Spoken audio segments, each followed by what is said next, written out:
the ground freezes from the top down. This is the fact that every frontier builder knew, and that almost none of them used to their advantage. When the air temperature drops below 32 degrees in November, the surface of the earth freezes first. The top inch, then the top 2 inches, then 3, 4, 6 inches of frozen soil forming a hard crust over the still warm earth below. By January, the frost line has penetrated 12 to 18 inches in most northern locations, and in the coldest regions, the northern Great Plains, the upper Midwest, the high mountain valleys, the frost penetrates 24 to 36 inches, sometimes deeper. Below the frost line, the earth maintains a remarkably stable temperature of approximately 45 to 55 degrees year-round, cool but above freezing, warmer than the air above from November through March, and warmer by a massive margin during the deep cold of January and February, when the air temperature can drop to 20 or 30 below zero while the deep earth remains at 50 degrees. A temperature difference of 70 to 80 degrees across 3 feet of frozen soil. A cabin floor built on the ground surface sits directly on top of the frost zone. The sleepers, the horizontal timbers that support the floor planks, rest on earth that is frozen to a depth of 2 to 3 feet, and the frozen earth conducts heat away from the floor at a rate that the stove cannot overcome. The floor is cold. The floor is always cold. The floor is the coldest surface in the cabin by a margin of 15 to 20 degrees, and the cold floor creates a pool of frigid air at ankle height that makes the lower third of the room essentially uninhabitable during severe weather. Every frontier family knew the cold floor. Every frontier family accepted it as an unchangeable fact of winter life. Every frontier family was wrong. The cold floor was not inevitable. It was a design failure, a failure to exploit the thermal gradient that existed naturally beneath every cabin on the frontier. 3 feet below the frozen surface, the earth was 50 degrees. If a builder could connect the cabin floor to that 50-degree earth, instead of to the 0-degree surface, the floor would be warm. The question was how. Maxim Horenko answered the question by digging. Maxim had arrived in the Nebraska plains in 1889, traveling west from a brief stay in Pittsburgh with his wife Oksana and everything they owned in a single wagon. He was 36 years old, a broad man with heavy sloping shoulders, thick, blunt hands scarred from years of labor, a square face weathered to the color of old leather, pale blue eyes under heavy brows, and a thick brown mustache that drooped past the corners of his mouth. In the village of Zolokiv, in western Ukraine, Maxim had been a farmer, not a gentleman farmer, but a peasant farmer who worked his father's land and his grandfather's land, and who knew the soil the way a musician knows an instrument, by touch, by instinct, by a lifetime of intimate contact. The Ukrainians understood the earth. They built into it, with it, and from it in ways that the log-building traditions of Scandinavia and the British Isles did not replicate. The Ukrainian zemlyanki, earth-sheltered houses dug partially or entirely into hillsides, used the thermal mass of the surrounding soil as both insulation and heat storage, maintaining interior temperatures that were remarkably stable compared to above-ground structures. The Ukrainian peach, the massive clay stove that occupied the center of the traditional house, was built directly on the earth floor, and its heat conducted downward into the soil beneath the house, creating a reservoir of warm earth that radiated heat upward into the living space for hours after the fire died. The relationship between the house and the earth beneath it was not adversarial. It was symbiotic. The earth sheltered the house. the house warmed the earth, and the warm earth warmed the house in return. In Nebraska, Maxim found a landscape that resembled Ukraine in its essentials.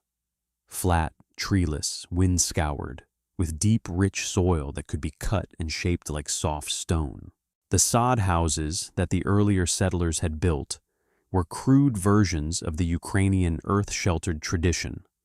Walls of stacked sod blocks, roofs of sod on pole frames, floors of packed earth. And they confirmed what Maxim already knew. The earth was a builder's ally, not his enemy, if you understood how to use it. The cabin that Maxim built in the summer of 1889 was conventional above ground. Cottonwood logs hauled from the river bottom 12 miles east, chinked with clay and straw, roofed with sod over tar paper on pole rafters. The floor was packed earth, which was warm in summer and cold in winter, but preferable to plank floors on sleepers because the packed earth had more thermal mass and did not conduct heat downward as aggressively as wood on frozen ground. But even the packed earth floor was cold by January. The frost line penetrated beneath the cabin despite the warmth of the interior, because the cabin's heat was insufficient to prevent the massive cold of the Nebraska winter from freezing the ground beneath the floor, especially near the exterior walls where the frozen ground outside was only a few inches from the floor surface. Oksana endured the first winter. She did not endure the second. After the January cold snap of 1891, 5 days of 30 below zero, with wind that found every gap in the chinking and drove the interior temperature below 40 degrees despite continuous fire, she told Maxim that the floor was killing them, not metaphorically.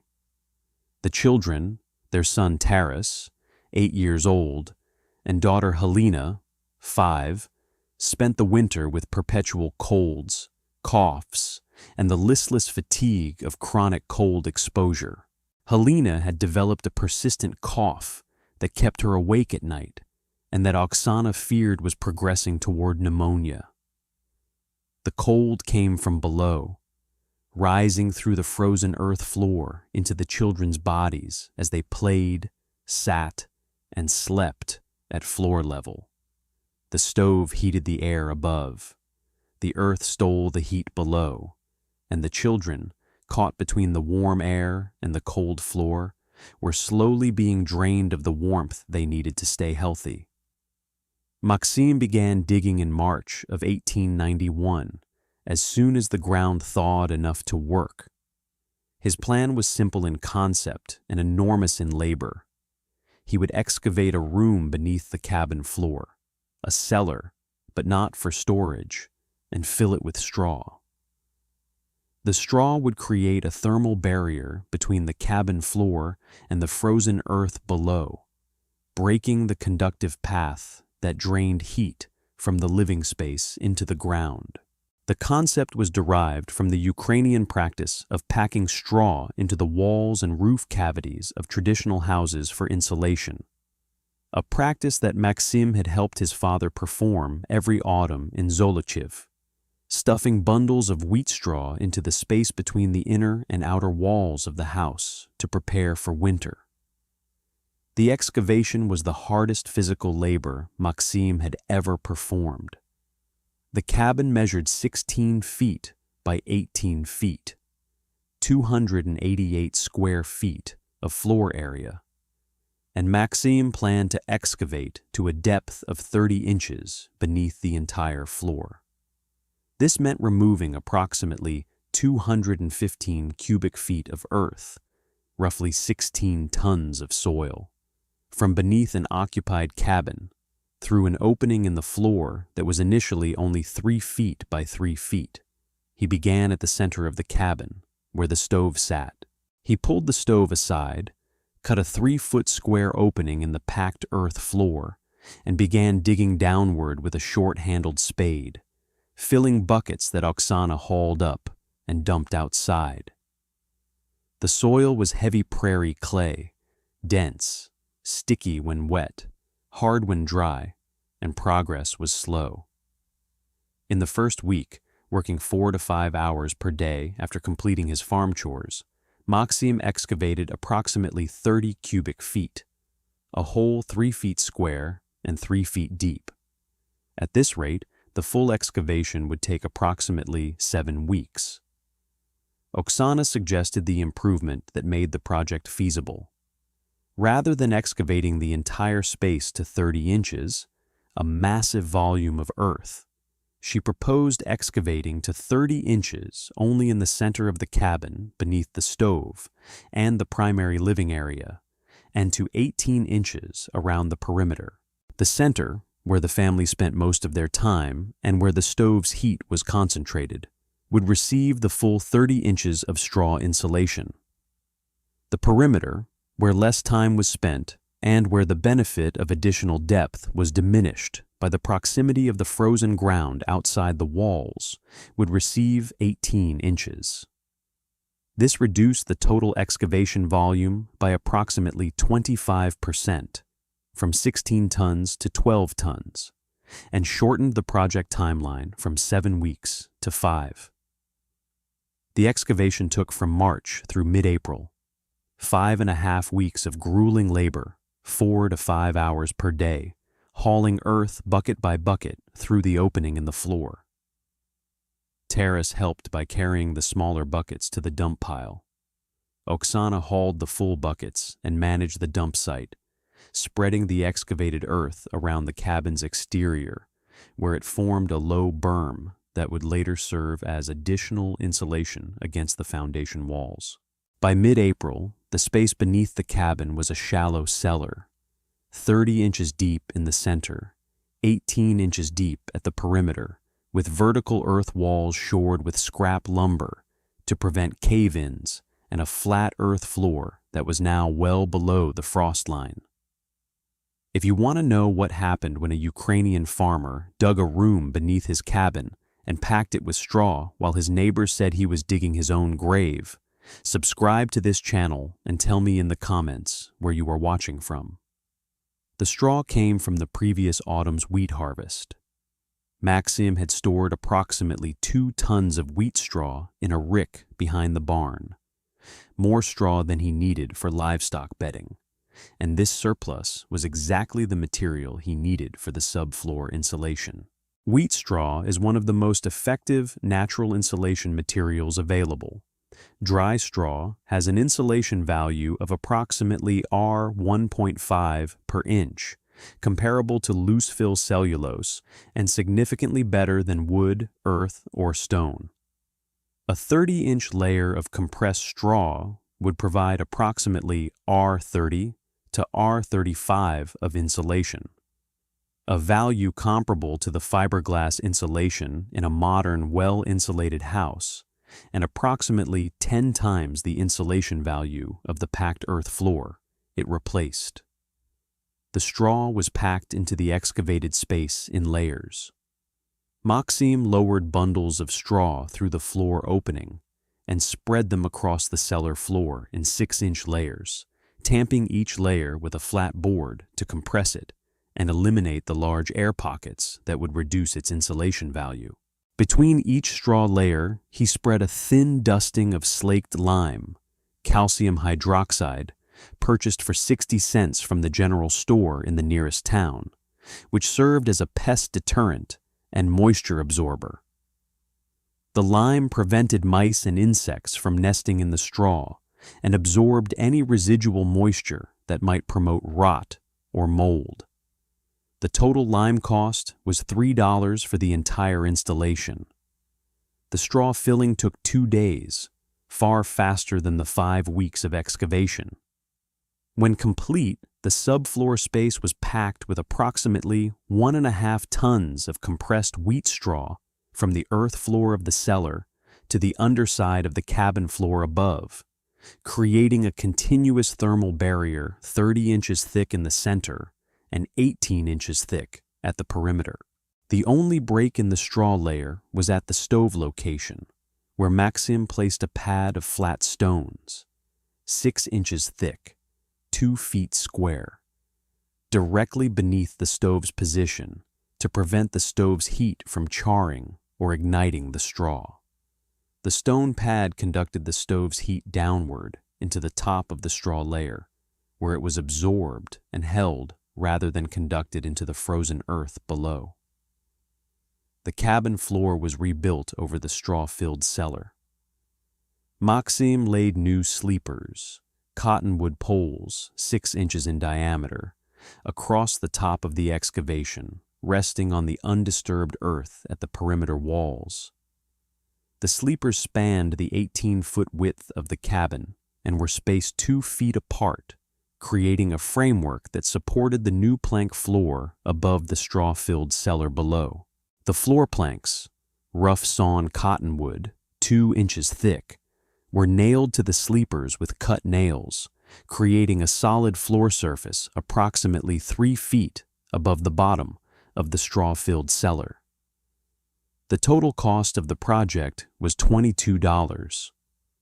$14 for lumber, sleepers, and floor planks, $3 for lime, $2 for nails and hardware, and $3 for miscellaneous materials, the scrap lumber for shoring, the stone pad, the tar paper. The straw was free, surplus from the farm's own harvest. The labor, 5.5 weeks of excavation, plus 2 days of straw packing, plus 3 days of floor construction, was entirely Maxim's and Oksana's, with no hired help. The first test came in November of 1891. The temperature dropped to 8 degrees on the 14th, the first hard freeze of the season, and Maxim placed his hand on the new plank floor at 6 in the morning before the stove had been relit. The floor was cool, approximately 50 degrees, but not cold. Not the bone-chilling 32 to 35 degrees that the packed earth floor had registered the previous November. The 30 inches of straw beneath the floor had broken the conductive bridge between the frozen earth and the living space, and the floor temperature now reflected the cabin's interior heat rather than the ground's winter cold. By January, with the outdoor temperature regularly dropping to 15 and 20 below zero, the floor maintained a temperature of 48 to 52 degrees, 15 to 20 degrees warmer than the previous winter's packed earth floor, and a full 20 degrees warmer than plank floors on sleepers on frozen ground in the neighboring cabins. The children noticed immediately.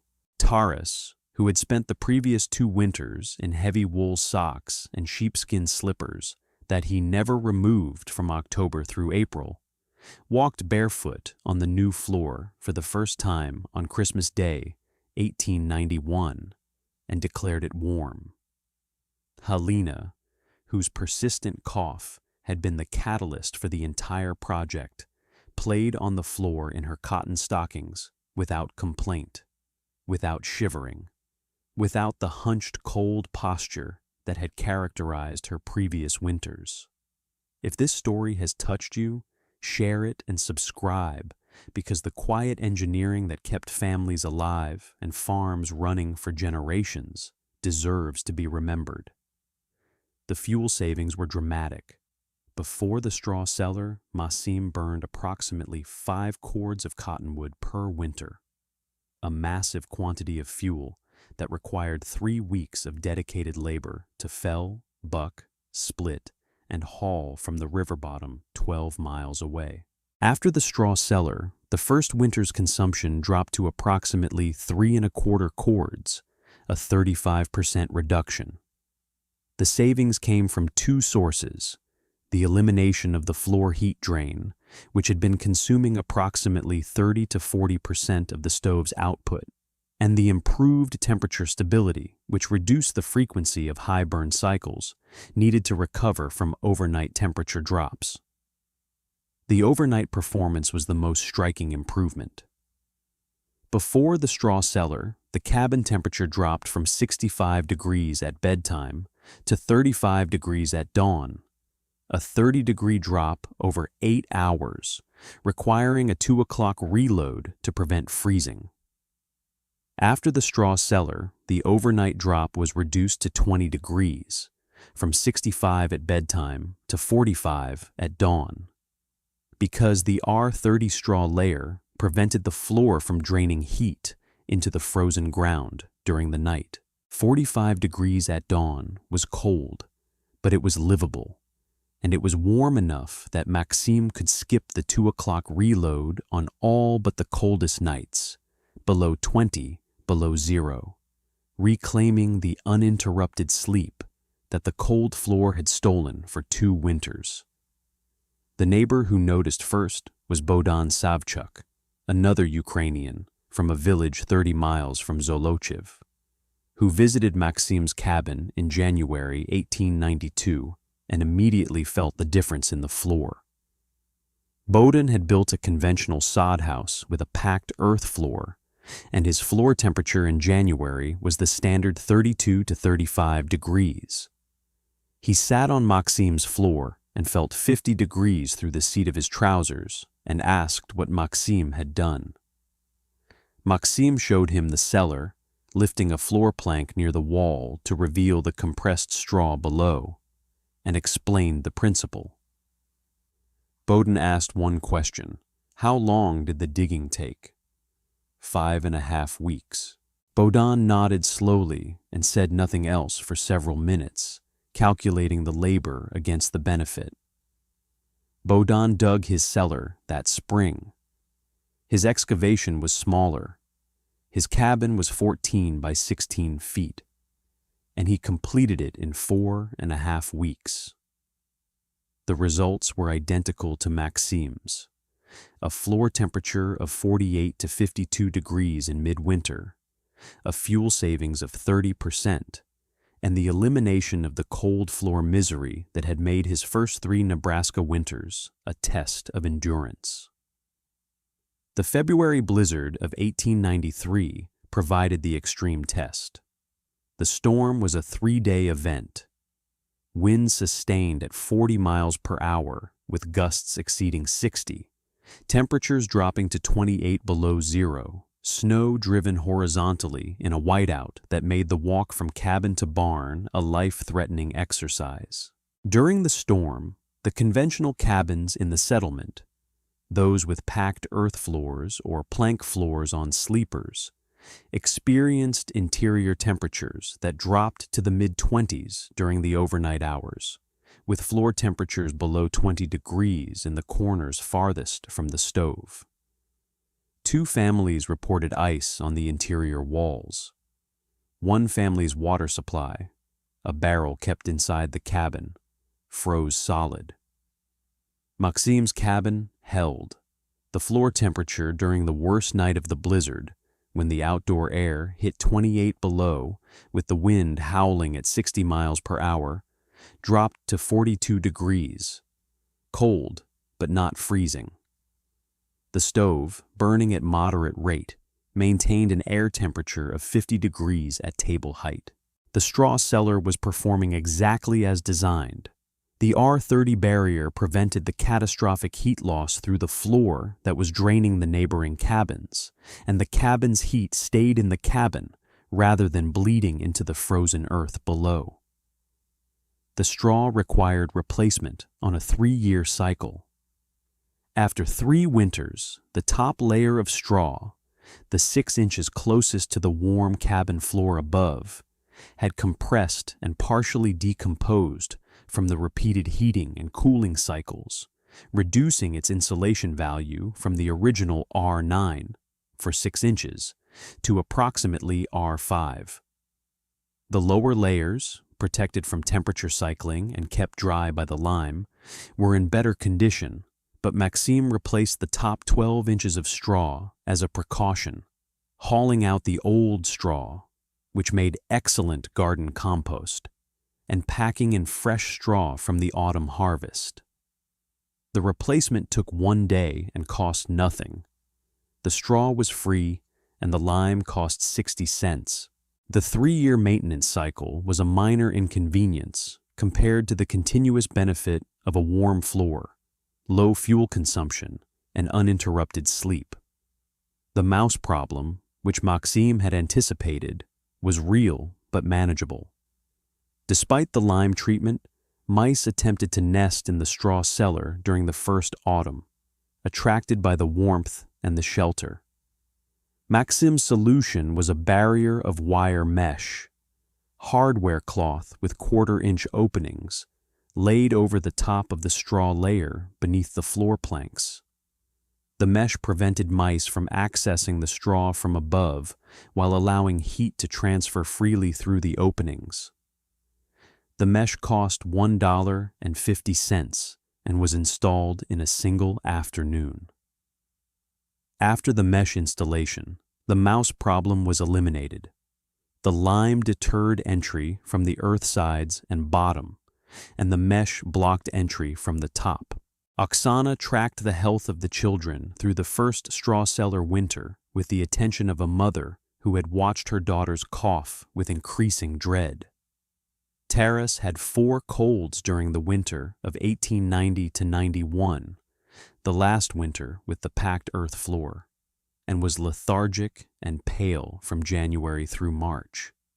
During the winter of 1891 to 92, the first winter with the straw cellar, Taras had 2 colds, both mild, and maintained his energy and color throughout.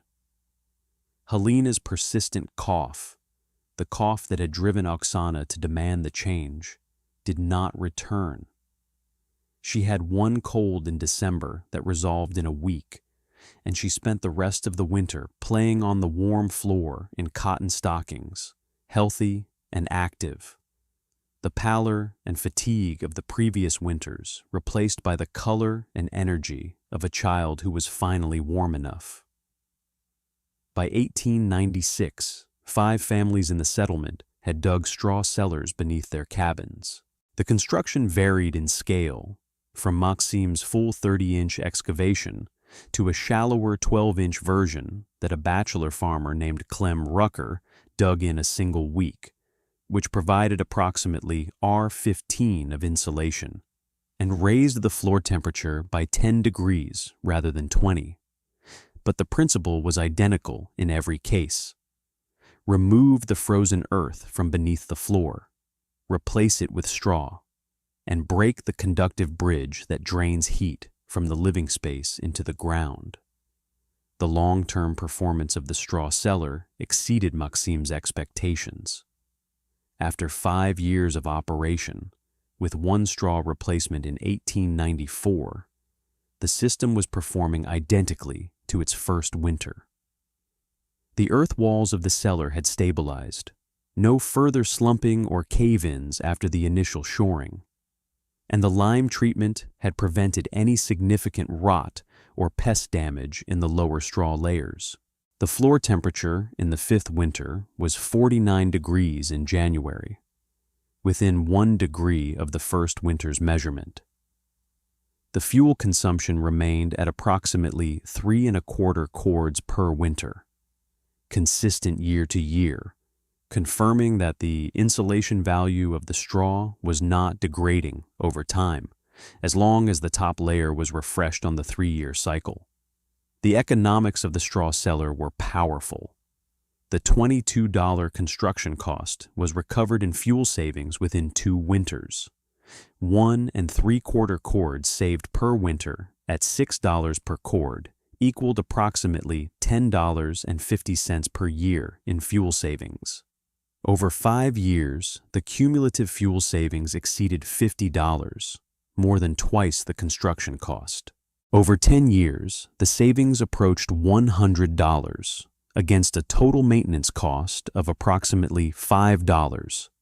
3 straw replacements at 60 cents each for lime, plus the one-time mesh installation at $1.50. The net 10-year benefit was approximately $75, a significant sum in a community where annual cash income was measured in hundreds. Maxim lived on the Nebraska homestead until 1912, when he and Oksana moved to Omaha to be closer to Taras, who had become a carpenter. The cabin and the straw cellar passed to a neighboring family who maintained both for another decade. The straw cellar had operated for 21 winters, from 1891 through 1912, with nothing more than periodic straw replacement and lime treatment. The floor had never frozen, the children had grown up warm, and the earth beneath the cabin, which every other builder on the plains treated as an enemy to be endured, had been converted into an ally that sheltered the family from below, as surely as the roof sheltered them from above.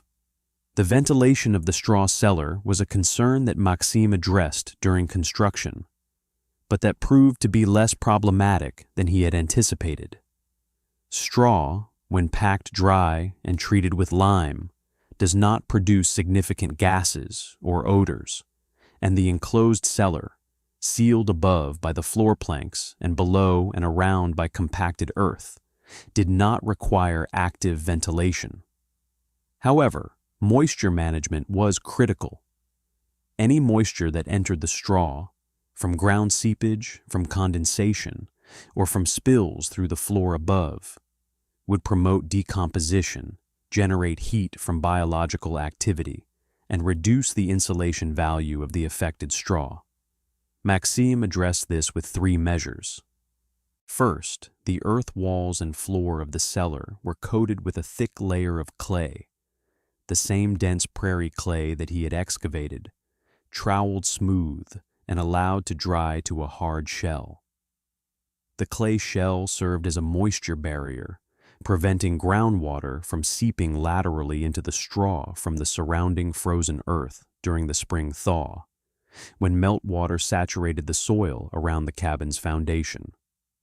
Second, the lime treatment between straw layers absorbed incidental moisture and created an alkaline environment that inhibited the fungal growth responsible for decomposition.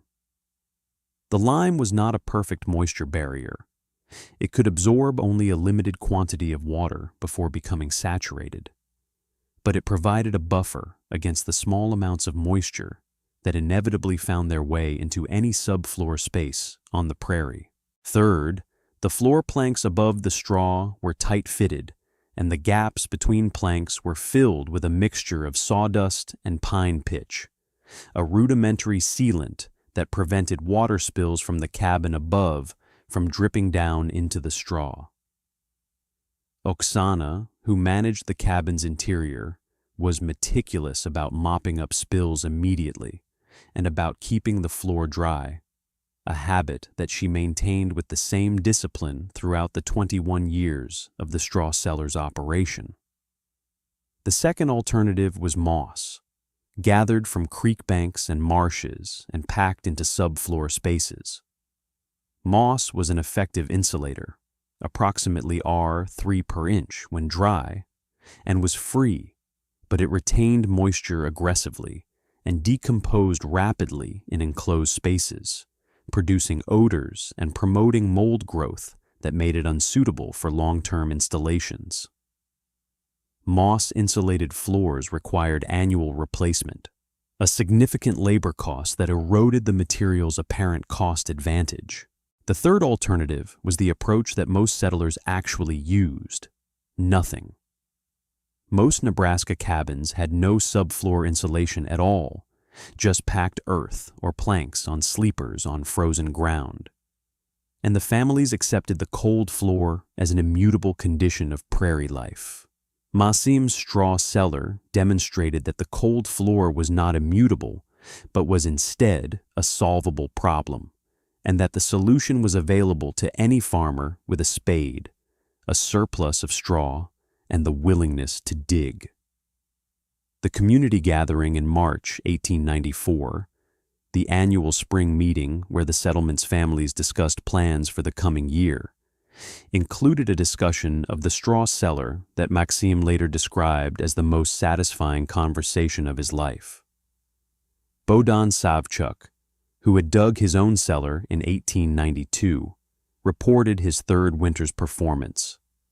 Floor temperature 50 degrees, fuel consumption 3 cords, 0 health complaints from his family.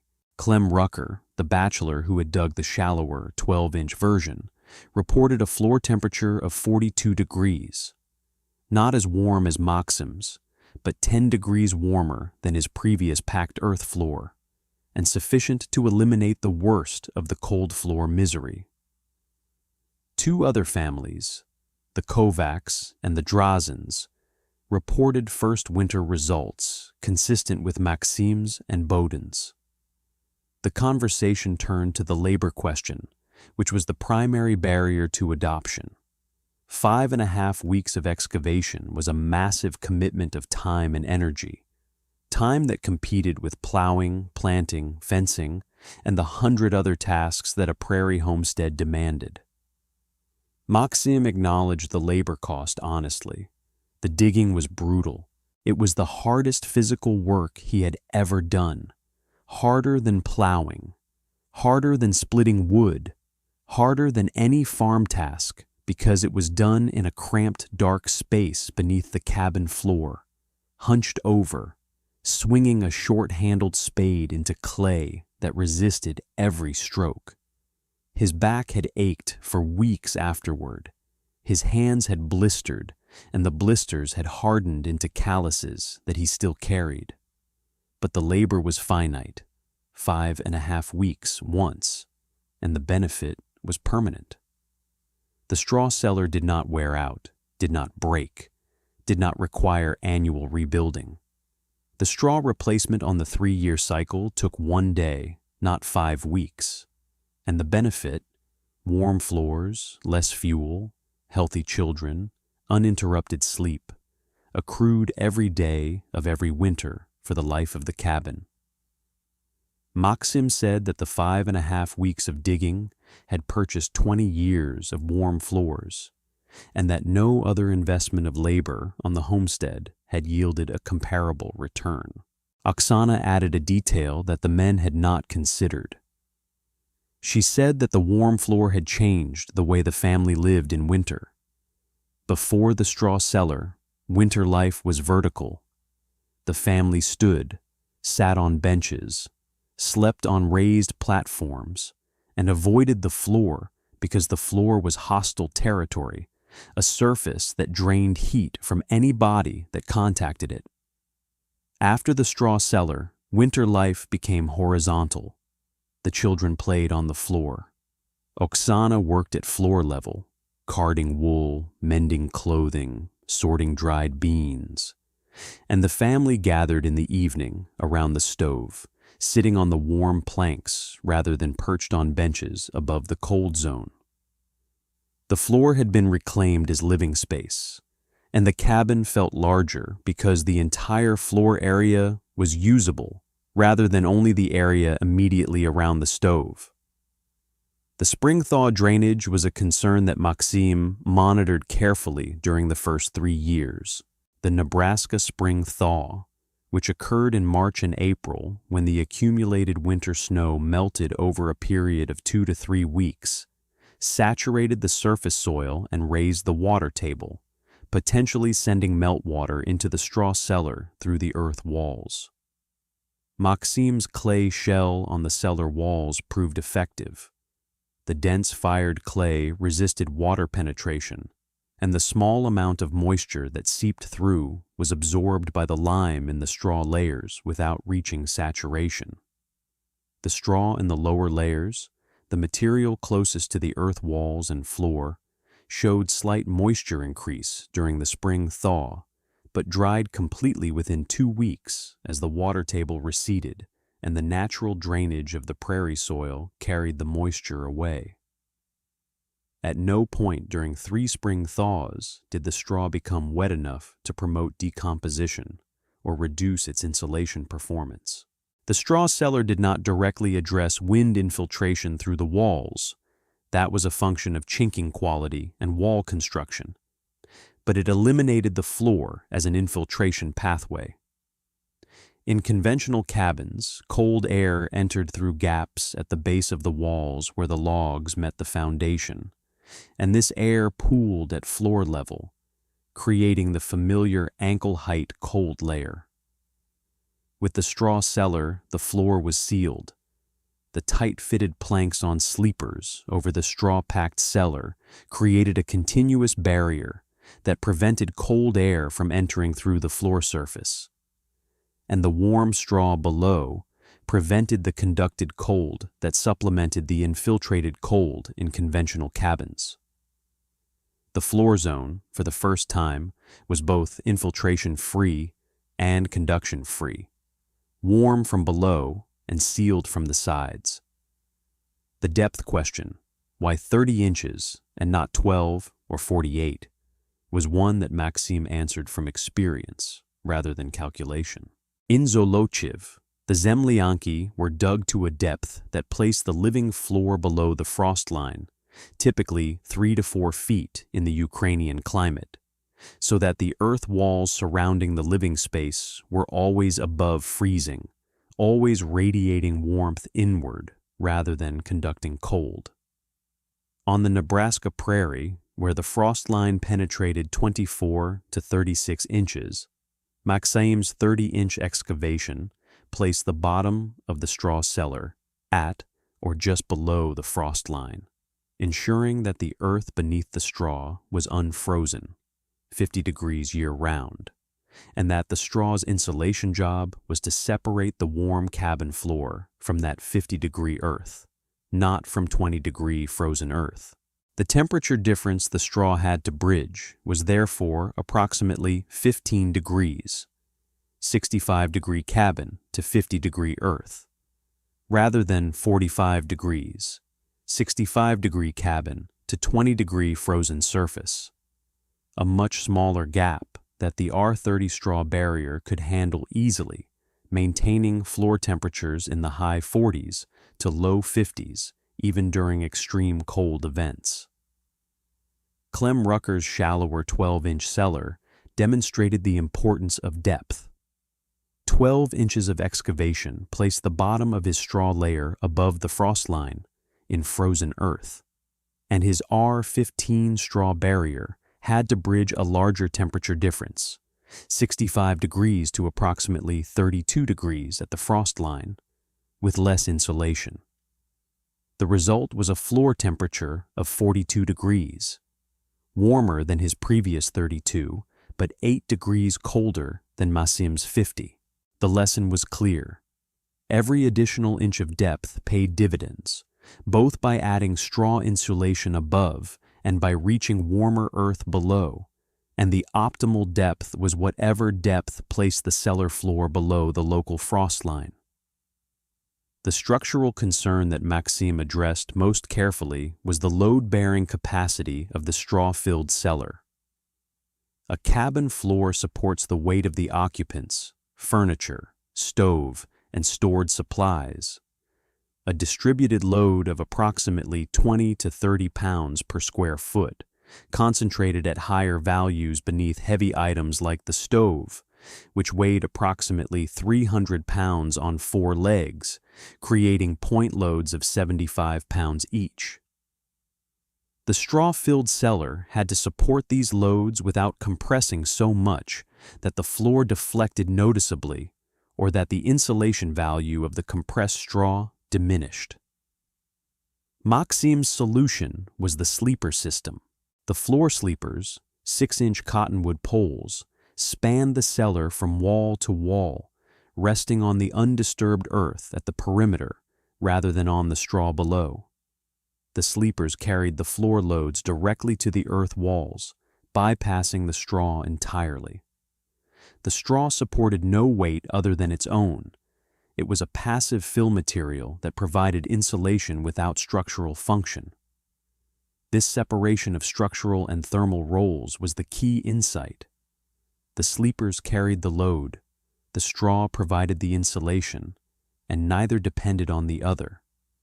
The stove, the heaviest single object in the cabin, required additional support. Maxim placed 2 additional sleepers beneath the stove location, spaced 6 inches apart, creating a reinforced zone that distributed the stove's 300 pounds over a larger area of the perimeter earth walls. The stone pad beneath the stove sat on top of the straw directly below the reinforced sleeper zone, providing a non-combustible thermal bridge between the stove and the straw. The stone absorbed the stove's downward heat and conducted it slowly into the top of the straw layer, warming the upper straw without concentrating enough heat at any point to create a fire risk. The fire safety of the straw cellar was the concern that neighbors raised most frequently, and it was a legitimate concern. Straw is combustible. A cellar full of dry straw beneath a cabin with a hot stove above it sounds like a recipe for catastrophe, and Maxime took the concern seriously.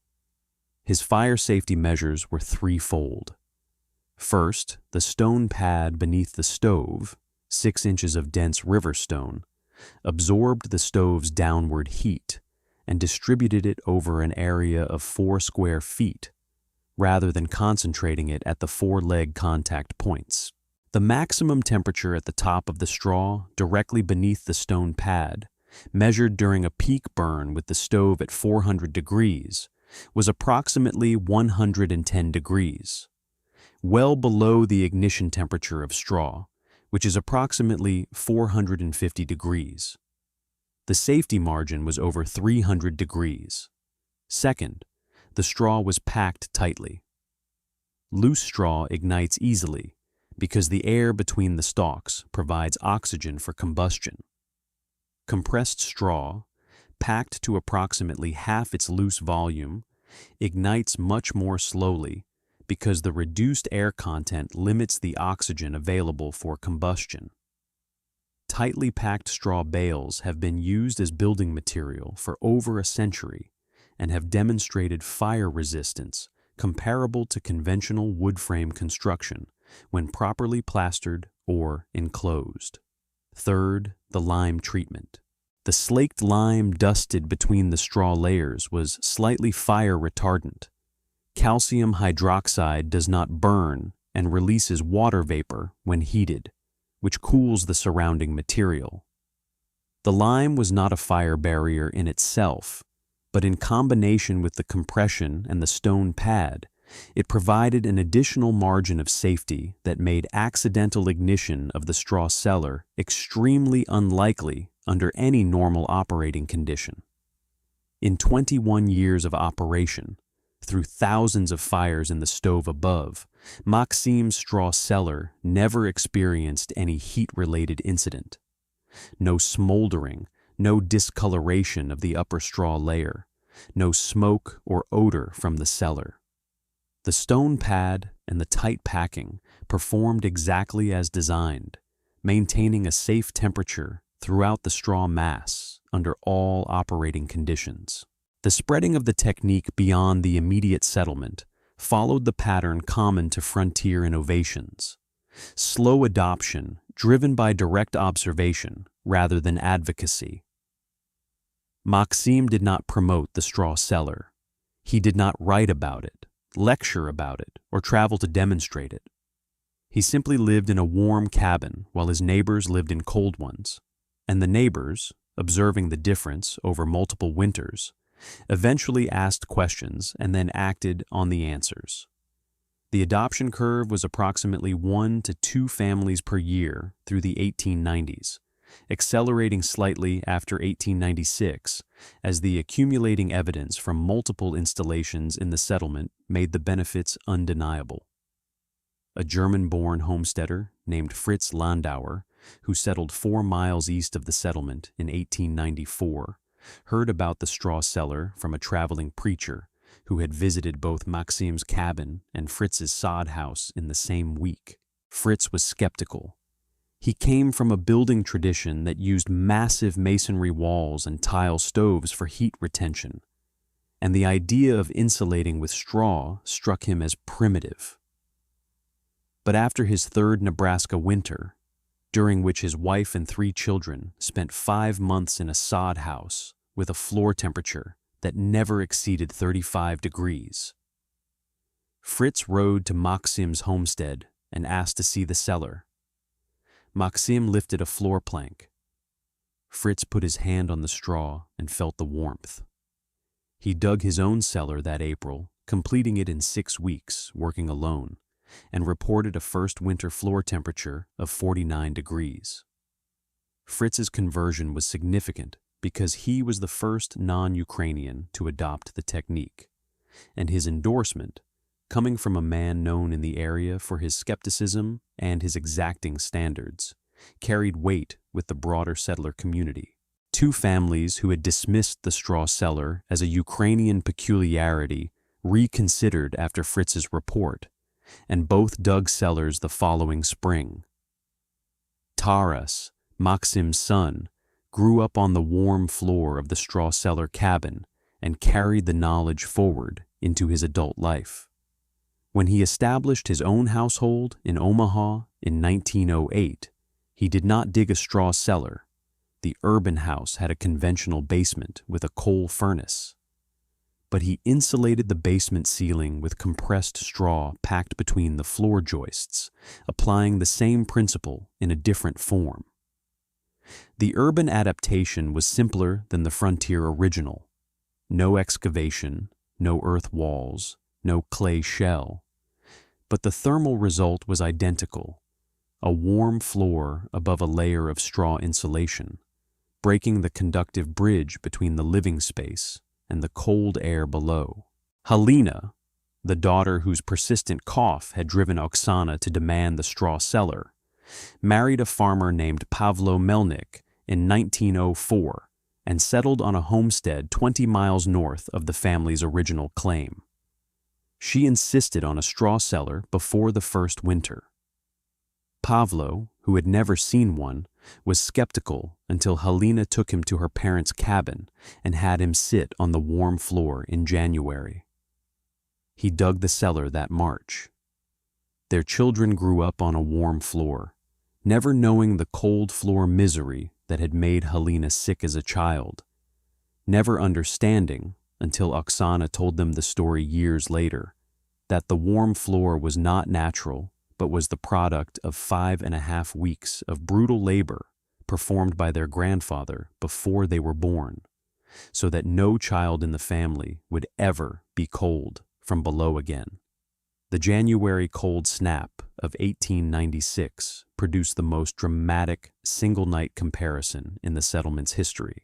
The temperature dropped to 31 below zero, the coldest night recorded in the area during Maxim's entire residence, with calm air and a clear sky that allowed maximum radiant heat loss from every surface to the black void above. In cabins with packed earth floors, the floor temperature dropped to 24 degrees, 8 degrees below freezing, and the water basins froze within 2 hours of the fire dying. In cabins with plank floors on sleepers, the floor temperature dropped to 26 degrees, still below freezing. In Bodin Savchuk's straw cellar cabin, the floor temperature dropped to 44 degrees. In Maxim's, it dropped to 43. The difference between the coldest conventional cabin, 24 degrees, and Maxim's, 43 degrees, was 19 degrees. The difference between a floor that caused pain on bare skin and a floor that was merely cool. Maxim placed a glass of water on his floor at bedtime that night, a test he had performed several times during extreme cold events. In the morning, the water was liquid, cool, but liquid. He walked to Bodan's cabin and found Bodan's water glass also liquid.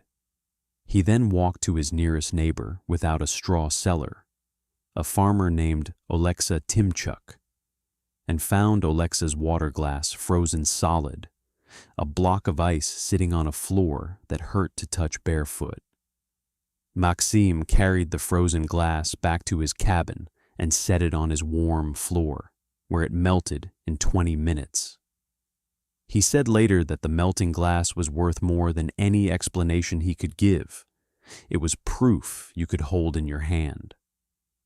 The sound insulation was an unexpected benefit that Oksana valued highly. The Nebraska prairie wind produced a constant noise, a low moan that rose to a howl during storms, that transmitted through the cabin walls and floor into the living space. The packed earth floor, being rigidly connected to the frozen ground, conducted vibrations from the wind-buffeted earth directly into the cabin, adding a bass rumble to the wind noise that made the cabin feel less like a shelter and more like a structure under siege. The straw cellar, 30 inches of loose fibrous material, absorbed vibrations rather than transmitting them, and the floor above the straw was noticeably quieter than the packed earth floor had been.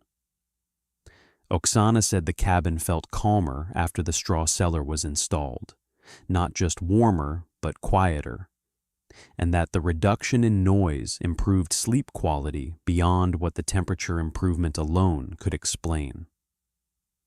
The preservation of root vegetables in the straw cellar was a secondary benefit that Oksana exploited from the first winter. The temperature at the bottom of the straw cellar, approximately 50 degrees, was ideal for storing potatoes, turnips, carrots, and onions, which required cool but not freezing conditions to survive the winter without sprouting or rotting. Oksana dug a small alcove in the earth wall of the cellar, 2 feet wide, 2 feet deep, 2 feet tall, accessible through a removable floor plank near the cabin wall, and stored approximately 200 pounds of root vegetables in the alcove each autumn. The vegetables emerged in March in excellent condition, firm, unsprouted, free of frost damage, while the vegetables stored in the neighbors' outdoor root cellars frequently suffered frost damage during the deepest cold spells when even underground temperatures dropped close to freezing. The psychological transformation that the warm floor produced in the family was visible to anyone who visited the cabin. Before the straw cellar, winter had been a siege, a 5-month endurance test during which the family retreated from the cold, contracted their movements to the area around the stove, and waited for spring with the grim patience of people under duress. After the straw cellar, winter was a season. Cold outside, yes, but warm inside, with a floor that invited rather than repelled, a cabin that felt like a home rather than a bunker. The children played. Oksana worked. Maxim read by the oil lamp in the evening with his feet on the warm planks. The family laughed more, talked more, and moved through the winter with an ease that their neighbors, still living on cold floors, did not share. The depth of the frost line beneath the cabin was the critical variable that determined the straw cellar's effectiveness. Maxim had chosen 30 inches for the center excavation based on his knowledge of Ukrainian soil behavior, and the Nebraska prairie confirmed his estimate. The frost line in the settlement area penetrated to approximately 24 to 30 inches during a typical winter, and to 36 inches during the extreme cold snaps of January and February. By excavating to 30 inches and filling with straw, Maxim had placed the bottom of the insulation layer at or slightly below the maximum frost penetration depth, meaning that the earth beneath the straw was never frozen, maintaining its year-round temperature of approximately 50 degrees. The straw layer sat between 2 thermal zones, the warm cabin above, 60 to 65 degrees during the day, and the unfrozen deep earth below, 50 degrees year-round, and the heat flow through the straw was minimal because the temperature difference across the insulation was only 10 to 15 degrees, compared to the 30 to 50 degree difference that existed across a conventional packed earth floor sitting on frozen ground. This was the insight that Maxim's neighbors struggled to grasp. They understood that straw was warm. Every farmer knew that straw bales provided warmth to livestock, but they did not understand why digging down was necessary. Why not simply pile straw on top of the existing floor? Why not lay straw mats on the packed earth? The answer was that surface insulation addressed only half the problem. A straw mat on a packed earth floor would prevent the occupant's body heat from conducting into the cold floor, making the surface feel warmer to the touch, but it would not prevent the massive heat drain from the cabin air through the floor into the frozen earth below. The floor itself would remain at 32 to 35 degrees, and the cold floor would continue to cool the cabin air, drive the convective heat loss cycle, and force the stove to burn continuously to replace the lost heat. Only by removing the frozen earth from beneath the floor and replacing it with insulation could the conductive pathway be broken and the floor temperature raised to a level that eliminated the heat drain entirely. The structural concerns about digging a large excavation beneath an occupied cabin were legitimate, and Maxim addressed them with the careful engineering instinct of a man who had spent his life working with soil. The primary risk was wall collapse. The earth walls of the cellar, unsupported by the natural compression of the surrounding soil, could slump inward and undermine the cabin's foundation.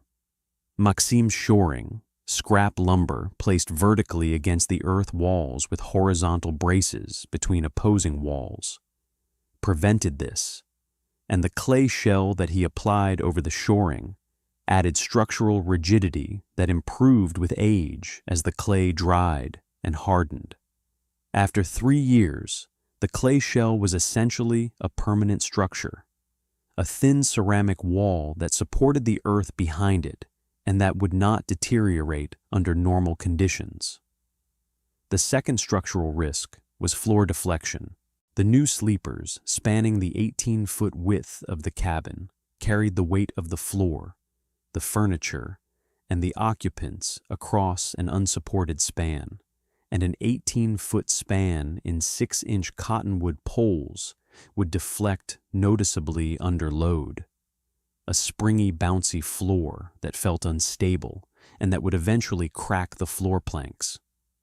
Maxim addressed this by installing 2 intermediate supports, posts made from 8-inch cottonwood trunks set on stone footings on the cellar floor, supporting the sleepers at the 1/3 and 2/3 points across the span. The posts reduced the effective span from 18 feet to 6 feet, which was well within the bearing capacity of the 6-inch sleepers, and the floor was solid and rigid under any normal load. Each adaptation preserved the core principle: remove the frozen earth from beneath the living space, replace it with straw, and break the conductive bridge between the cabin and the frozen ground. The specific dimensions, depths, and construction details varied with the soil, the cabin, and the builder's willingness to dig, but the physics were identical in every case, and the results were consistently positive. Warmer floors, lower fuel consumption, healthier families, and the elimination of the cold floor misery that had defined winter life on the Nebraska plains. The cultural dimension of the straw cellar's adoption revealed the same pattern that appeared wherever immigrant engineering met the American frontier. The Ukrainian families, Maxim, Bohdan, the Kovacs, and 2 others, adopted the technique immediately because it aligned with their existing understanding of the relationship between buildings and earth. In Ukraine, the earth was a partner in construction.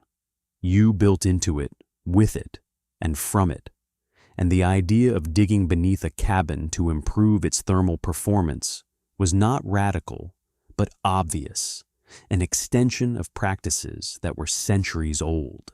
The American-born settlers, Rucker, the Drazens, and others, were slower to adopt, not because they doubted the results, but because the concept of deliberately digging a hole beneath an occupied building contradicted their construction instincts. American frontier building tradition was oriented upward and outward. Build above the ground, build away from the earth, keep the structure separate from the soil. The idea that you should dig down into the frozen ground to make your cabin warmer was counterintuitive to people raised in a tradition that treated the ground as something to be built upon rather than built into. The resistance faded as the evidence accumulated. Each winter, the straw cellar cabins were visibly warmer, their chimneys produced less smoke, indicating lower fuel consumption, and their families emerged in spring looking healthier and more rested than their neighbors. By the winter of 1898, 9 of the settlement's 14 families had straw cellars of varying depths and dimensions, and the technique had become standard practice for new construction. Every new cabin built after 1896 included a straw cellar excavated before the floor was laid, because it was far easier to dig the cellar before the cabin was built above it than to excavate beneath an existing structure. The children who grew up in straw cellar cabins carried the knowledge forward. Taras Horenko, who had spent his childhood winters barefoot on the warm floor of his father's cabin, built his first house in Omaha in 1908 with a full basement, insulated with straw between the foundation walls and the earth behind them. An urban adaptation of his father's prairie technique that kept the basement dry and the first floor warm. Helena, whose childhood cough had catalyzed the entire project, married a farmer named Petro Bilic in 1904 and insisted that their new cabin include a straw cellar. She had lived the difference between a cold floor and a warm floor, and she would not raise her own children on a floor that made them sick. The knowledge traveled through the Ukrainian community along family and village lines, from Maxim to Bohdan to the Kovacs, to families in neighboring settlements who heard the description at church gatherings and harvest festivals and county fairs. By 1900, straw cellars had been built in at least 3 Nebraska counties that Maxim knew of, and probably more that he did not. The design required no specialized tools, no purchased plans, no expert guidance, just a spade, surplus straw, a few dollars worth of lime and lumber, and the willingness to dig. It was technology that could be transmitted in a 10-minute conversation and executed by any farmer with the strength to swing a spade and the patience to fill buckets for 5 weeks. No myths, no miracles, just straw, a hole in the ground, and the understanding that the warmest thing under a frozen prairie is the earth itself. If you dig deep enough to reach it and pack enough straw to keep the cold from following you down.